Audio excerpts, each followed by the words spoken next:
اور اس کے بعد پھر آگے پردے کے حوالے سے ہدایات ہیں کہ یا نساء النبی لستن کاحد من النساء، اے نبی کریم صلی اللہ علیہ وسلم کی بیویوں تم باقی عورتوں کی طرح نہیں ہو، تم ان عورتوں کی طرح نہیں ہو، ان اتقیتن فلا تخضعن بالقول، لہٰذا کسی کے ساتھ جب بات کرو تو نرم لہجے میں بات نہ کرو۔ یہ ایک عورتوں کو مخاطب تو ان کو کیا جا رہا ہے، لیکن ساری عورتوں کے لیے یہ ہدایت ہے کہ کسی عورت کو اگر کسی غیر محرم کے ساتھ کبھی بات کرنے کی ضرورت پڑ جائے، ہو جاتی ہے ویسے تو نہیں کرنی چاہیے، لیکن کبھی ضرورت پڑ جائے، مثال کے طور پر کسی نے دروازہ کھٹکھٹایا، گھر میں مرد نہیں ہے تو عورت کو پوچھنا پڑ جاتا ہے کہ کون ہے، یا اور کوئی اس طرح کا معاملہ ہو، تو اس کے حوالے سے ہے کہ فلا تخضعن بالقول، نرم لہجے میں بات نہ کریں، ذرا سخت کڑکدار آواز میں بات کریں عورتیں، تاکہ جو مرد جو بات کر رہے ہیں وہ چاہے کچھ پوچھ رہے تو اس کے دل میں کوئی برا خیال نہ آئے۔ عورت جب سخت لہجے میں بولے گی تو مرد کے دل میں کوئی برا خیال نہیں آئے گا، لیکن عورت اگر نرم لہجے میں بات کرے گی تو ہو سکتا ہے کہ مرد کے دل میں کوئی برا خیال آ جائے اور وہ اور گپ شپ لگانے کی کوشش کرے۔ فلا تخضعن بالقول فیطمع الذی فی قلبہ، کیونکہ اگر تم نرم لہجے میں بات کرو گی تو اس کے دل میں طمع پیدا ہوگی۔ مرض وقلن قولا معروفا وقرن فی بیوتکن، اور اپنے گھر میں ٹھہرو، اپنے گھر میں ٹھہرو، یہ فضول پھرو ٹرو نہیں ہر طرف، جس طرح آج کل ایک رواج بن گیا کہ عورتیں بس صبح ہوتی ہے تو نکل جاتی ہیں بازاروں کی طرف، کبھی کدھر کبھی کدھر۔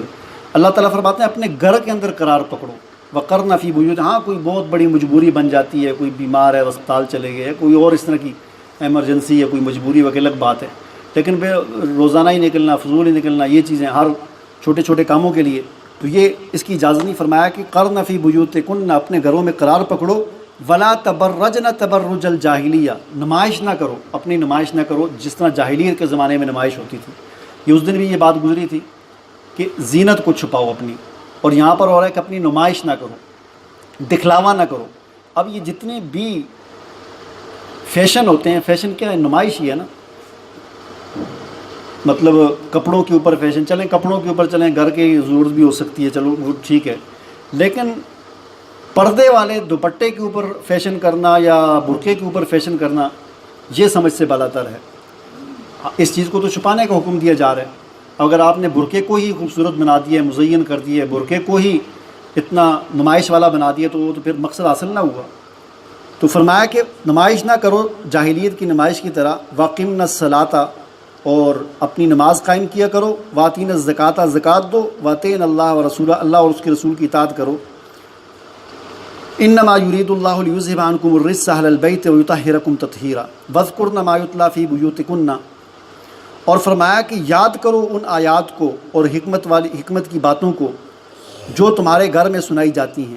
ان اللہ کان لطیفا خبیرا۔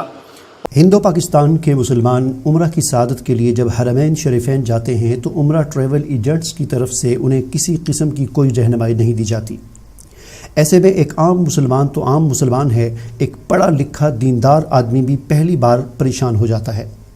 پھر پہلی بار عمرہ پر جانے کے بعد احساس ہوتا ہے کہ مجھے یہ بھی کرنا چاہیے تھا اور وہ بھی کرنا چاہیے تھا۔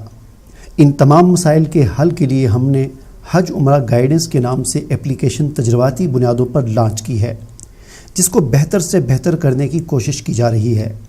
اگر آپ یا آپ کا کوئی عزیز عمرہ کی ادائیگی کے لیے جا رہا ہے تو پلے اسٹور پر موجود اس نام اور لوگو والی اس ایپ کو اپنے موبائل میں انسٹال کر لیں۔ یہ ایپ آپ کو بہت گائیڈ کرے گی۔ حرمین میں مجھے دعاؤں میں ضرور یاد رکھیں اور اس ایپ کی بہتری کے لیے بھی دعا کریں۔ جزاک اللہ خیرہ۔